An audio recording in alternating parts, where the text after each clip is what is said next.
நீங்க எல்லாம் கர்த்தருடைய பிள்ளைங்க, அவெல்லாம் உருவாக்கப்பட்டவங்க, தாயின் தன்னை தெரிந்து கொள்ளப்பட்டவங்க.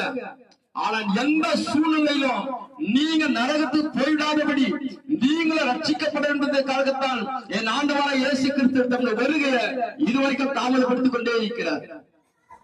ஆனா என்ன செய்யல, எவ்வளவு பேரும் சொல்லிட்டாங்க.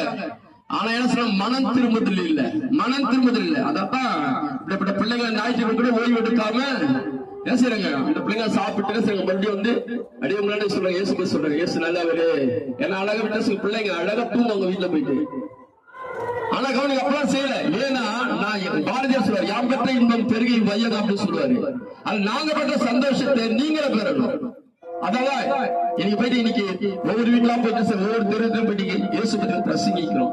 பிரியமான அன்பு சகோதர சகோதரியே, இந்த மாலை வேளையில கூட இயேசு உங்களை நேசிக்கிற ஒரு தெய்வம்.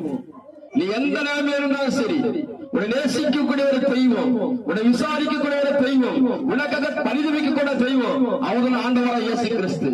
பாருங்க, நோவா என்ற ஒருவருடைய காலத்துல ஆண்டவர் இயேசு கிறிஸ்து சொல்கிறாரு, இந்த உலகத்துல பாவம் பெருகி போயிடுச்சு, எங்க பார்த்த விபச்சாரம், பேசிக்கணும், விக்கிராராதனை நிறைய நடக்குது.